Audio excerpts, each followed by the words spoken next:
Iran में हालात लगातार बिगड़ते जा रहे हैं।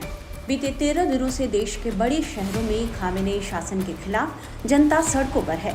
7 जनवरी को यह विरोध और ज्यादा उग्र हो गया। बढ़ती महंगाई के खिलाफ हजारों की संख्या में प्रदर्शनकारी ईरान की सड़कों पर उतर आए। राजधानी तेहरान समेत 100 से ज्यादा शहरों में हालात बेकाबू नजर आ रहे हैं। कई जगह आगजनी हुई और प्रदर्शनकारियों पर गोलीबारी की भी खबर आ रही है।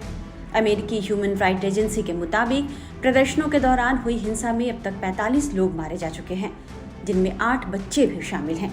एक पुलिस अधिकारी की चाकू मारकर हत्या कर दी गई, जबकि 2000 से ज्यादा लोगों को हिरासत में लिया गया है। अमेरिका के राष्ट्रपति डोनाल्ड ट्रंप ने भी ईरान को धमकी दे दी है कि अगर प्रदर्शनकारियों पर हमला किया जाता है तो तगड़ा जवाब दिया जाएगा। ट्रंप ने कहा, मैंने उन्हें बता दिया है कि अगर वे लोगों को मारना शुरू करते हैं कि जैसा कि वे अपने दंगों में अक्सर करते हैं, तो हम उन्हें बहुत जोरदार तरीके से निशाना बनाएंगे। ट्रंप की इस चेतावनी के बाद ईरान ने अपना एयर स्पेस बंद कर दिया है और सेना को अलर्ट पर रखा गया है। देश भर में इंटरनेट और फोन सेवाएं फिलहाल बंद कर दी गई हैं। देश में चल रहे विरोध प्रदर्शनों के बीच ईरानी शासन ने पहली बार अपनी चुप्पी तोड़ी है।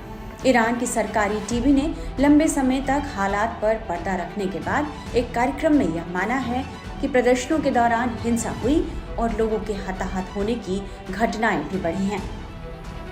ईरानी टीवी ने जिस तरह से हालात के बारे में स्वीकार किया है, उससे ये बात जाहिर हो रही है कि ईरान समझ चुका है कि देश में जो स्थिति बन चुकी है, उसे दुनिया से लंबे समय तक छुपाकर नहीं रखा जा सकता। हालांकि सरकार ने इस हिंसा की जिम्मेदारी जनता के गुस्से पर डालने से इनकार किया है और इसका ठीकरा अमेरिका और इजराइल के ऊपर फोड़ा है। सरकारी टीवी ने दावा किया है कि देश के भीतर आगजनी और हिंसक घटनाओं के पीछे अमेरिका और इजराइल से जुड़े आतंकी एजेंट हैं। सरकारी टीवी ने देश में जारी असंतोष के लिए विदेशी ताकतों को जिम्मेदार ठहराया है। वहीं मीडिया रिपोर्ट्स में यह कहा जा रहा है कि ईरान में प्रदर्शन और तब तेज हो गए जब निर्वासित प्रिंस रजा पहलवी ने 7 जनवरी को लोगों से सड़कों पर उतरने की अपील की। रजा पहलवी ईरान के आखिरी शाह मोहम्मद रजा पहलवी के बेटे हैं। उनके पिता 1979 की इस्लामिक क्रांति के दौरान सत्ता से हटाए गए थे। युवराज पहलवी अभी अमेरिका में रह रहे हैं, लेकिन वे मौजूदा ईरानी सत्ता के खिलाफ बताए जाते हैं। देश भर में सबसे ज्यादा युवा आक्रोश में हैं।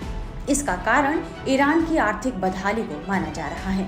दिसंबर 2025 में ईरानी मुद्रा रियाल गिरकर करीब 1.45 बिलियन प्रति अमेरिकी डॉलर तक पहुंच गई, जो कि अब तक का सबसे निचला स्तर है।